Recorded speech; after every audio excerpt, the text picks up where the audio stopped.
So recently in the NBA, there have been a lot of weird rumors surrounding LeBron as far as trades are concerned. And around this time in the NBA season, it's honestly pretty normal for LeBron to tweet something as cryptic as this. Now, normally how the story goes is LeBron will be fed up with the roster, act mysterious on Twitter, and then the Lakers make a lot of trades to hopefully make the roster better for LeBron and AD to win a championship. However, this time around, this random Twitter account that apparently predicted significant events that happened throughout the league, like Kawhi wanting to sign with the Clippers and much more, came out and basically said that the Lakers were actually looking at trading LeBron instead of the rest of the team. Now, I'm not gonna lie, y'all know that ain't happening. But it definitely is fun to think of just how absurd it would be for a 39-year-old LeBron James to be traded halfway throughout the season, especially if it's to a team like the Pistons or the Thunder. But then I realized if these rumors are true and LeBron's time in LA is almost over, it only makes sense for him to finally pair up with Stephen Curry and become a Golden State Warrior. And in today's video, that's exactly what we are going to be doing. As you can see here, I have LeBron James, Jared Vanderbilt, Jackson Hayes in exchange for Draymond Green, Andrew Wiggins, and a couple of picks, also including Jonathan Kuminga and Brandon.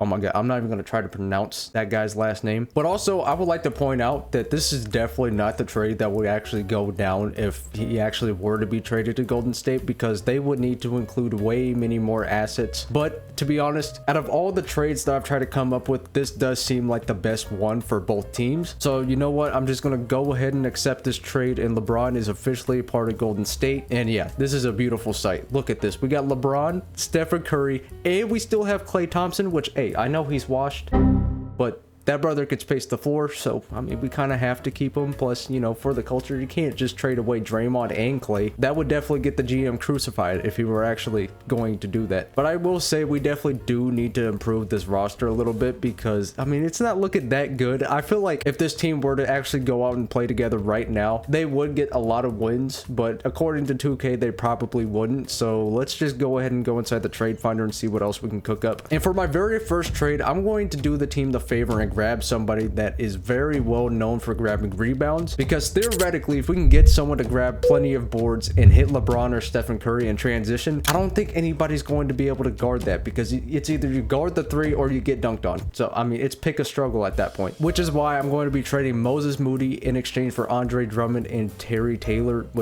I also included Jackson Hayes. And at this point, our center depth is off the charts, so we have plenty of room to go out of our way to get some more wing depth using those assets, which is why I'm going to be trading Trace Jackson Davis and Kevon Looney in exchange for Sadiq Bey and Jalen Johnson. Now, according to 2K, the stars on this trade are pretty even, so I hope that this goes through. But okay, they said they're not interested.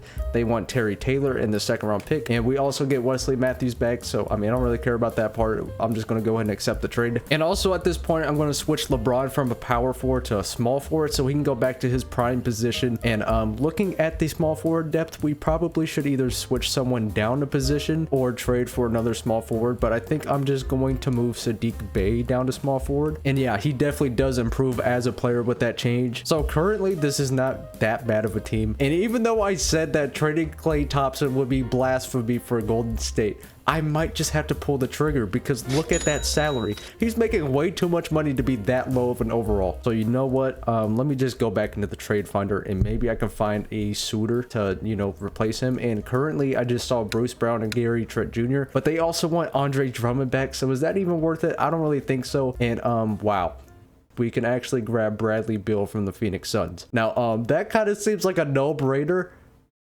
but you guys are going to be mad at me. I really dislike unrealistic trades, and I want to keep this as realistic as possible. And even though I don't think this trade in particular is realistic, it's probably the closest thing to it that's actually going to help us as a team. And this trade would give us Bogdan Bogdanovic and Clint Capella in exchange for Klay Thompson and a second round unprotected pick. And honestly, that sounds like a fair deal to me. And now if we look at the roster, yeah, we're pretty stacked when it comes to depth and everything. And after simulating a couple of games, we are definitely not a team to mess with, because against the Atlanta Hawks, Stephen Curry and LeBron James had monster nights to score 153 points as a team in total. I don't really know if that made sense, but I'm just going to roll with it. LeBron had 36, 8, and 13. That is a monster debut to have, especially when you're almost 40 years old. And we also took down the Philadelphia 76ers, but they currently don't have Joel Embiid, so I don't really know if that's really that impressive. But hey, so far the team is looking good. And the trade, we are currently at the trade deadline, but I mean, if we just rolled with this squad,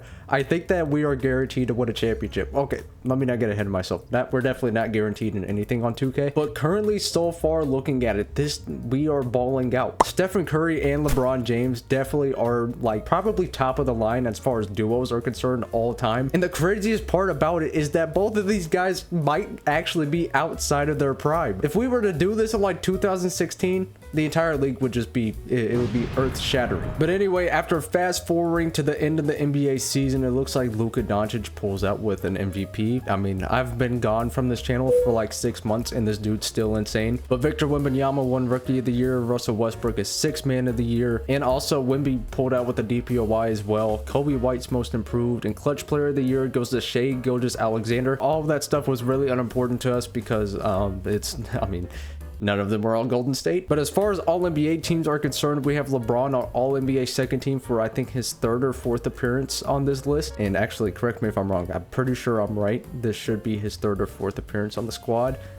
Yeah, it is his 4th time being on second team all NBA. And you know what, where's Stephen Curry? Did he also make any of these teams? It does not look like it. So I mean, he kind of got snubbed, but to be fair, he's kind of having an off season. But come playoff time, that's probably not going to stay the same. And as you can see, we are the 5th seed going up against the Denver Nuggets. Being a part of the NBA, there is almost one position you do not want to end up in when it comes to matchups in the playoffs, and that is to be going up against the reigning champions, especially if they keep their core the same. But on the bright side, we do have the greatest player of all time, or well, I guess you could argue if he's the greatest of all time. I'll leave that up to you guys in the comments if you really want to debate that. But he's also paired up with arguably a top 10 player all time. Again, that's something you could argue in the comments.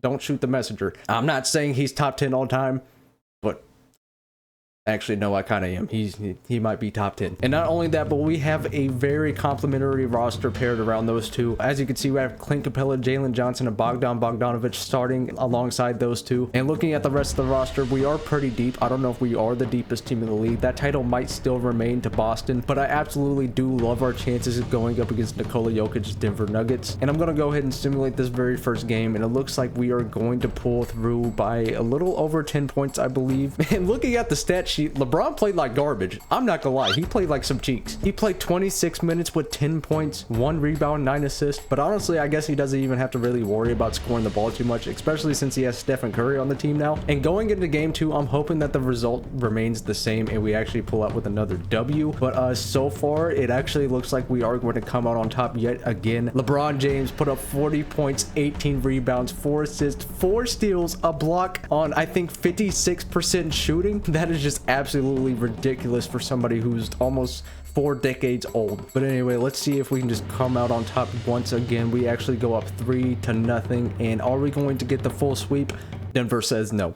Okay, that is definitely due to the fact that Nikola Jokic had 34 points, 22 rebounds, and 11 assists. Currently, we are up by 13 points with 8 minutes left to go, and it looks like they actually caught up. Wow, okay, it looks like they actually caught up. We're only up by 2. Well, guys, I definitely do not have good news because we are currently up by only 3 points in game 4. Or, excuse me, not game 4. I'm at game 5. But Reggie Jackson just put up a weird 3. Okay, that was actually really anticlimactic. I was assuming they were actually going to do something with that possession, but as long as LeBron knocks down his free throws, we will be good, and we'll be continuing on to the second round.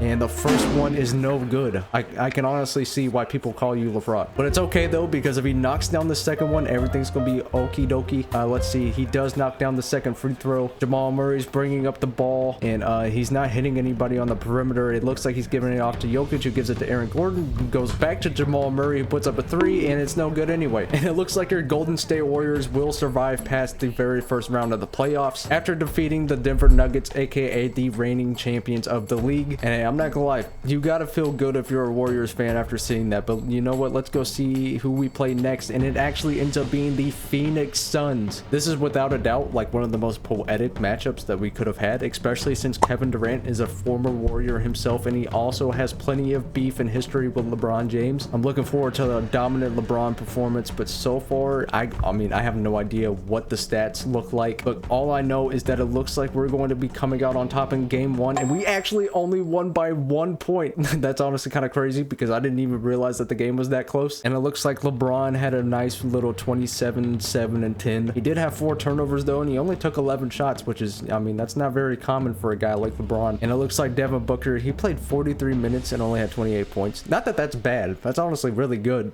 But, you know, I've seen him do a lot more in a lot less time before. Speaking of doing a lot less, it looks like Kevin Durant had a stinker, only putting up 13 points, 8 rebounds, and 4 assists. Yet again, those technically are not bad statistics, especially if, I mean, you're a human being and you make it to the NBA. But when you're Kevin Durant, you honestly have to do better. But I mean, hey, he can keep playing like that if he really wants to, because I want to win a championship and he's kind of in my way. But in game 2, it looks like we had, oh, wait, I can't even talk. Look how dominant we played as a team. We had 4 guys in double digits putting up 20 points or more. Bogdanovich had 21, Chris Paul had 21, LeBron had 26, and Curry had 37. That's exactly what we want out of our team, especially for someone like Chris Paul, because I mean, he doesn't even really need to do anything outside of facilitating the ball, but if he manages to put up 20 points, we're probably doing really well as a team. And you know what, I'm just going to simulate throughout the next couple of games, and it looks like we are going to be sweeping the Phoenix Suns in the second round. And hey, surprisingly, in the conference finals, we're going to be playing against the New Orleans Pelicans, which, as you know, have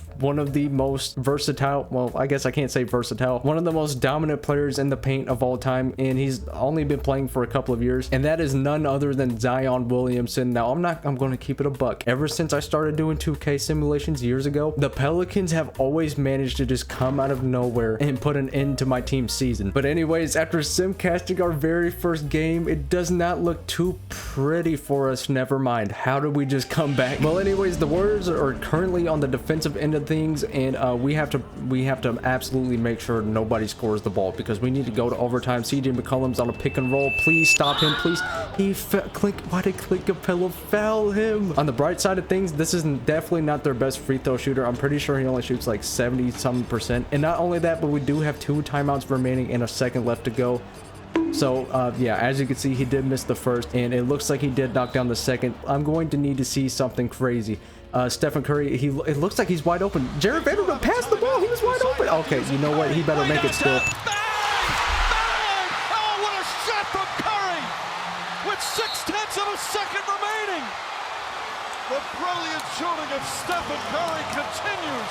Oh my God, what is wrong with this dude? They really waited for the defender to close out before actually taking a shot. I'm gonna keep it a buck. That really is crazy. I did not expect him to actually make that shot. I thought for sure we were actually gonna go down 1-0 to the Pelicans. I honestly should not have bet against one of the great, or excuse me, not one of, but the greatest shooter of all time. It looks like so far we are controlling it, and we more than likely are going to pull through as long as we withstand this lead, and it doesn't look like we will. So maybe we'll have another close game, and actually it doesn't look like it because we're up by 12, and we did pull out in game 2 as well. Stephen Curry put up another masterpiece, and honestly, I'm not even too surprised at this point that he put up 36. I'm more surprised that he somehow managed to get 3 blocks. But on to game 3, I'm honestly like very much expecting this New Orleans team to upset us, and honestly, I guess I couldn't even call it an upset because they've been staying in these games with us this entire time. And also, I'm pretty sure they did have home court advantage, and yeah, I was right to expect a loss right here. And CJ McCollum and Zion Williamson had dominant performances, and they all around just played better basketball than us, which I mean, I'm honestly okay with losing to that team. I don't know if you guys remember, but we only lost 1 game to the reigning champions, so I guess technically that means that the Pelicans are at Denver's level as long as we go on to win our next 2 games. And so far game 4 is not looking that great,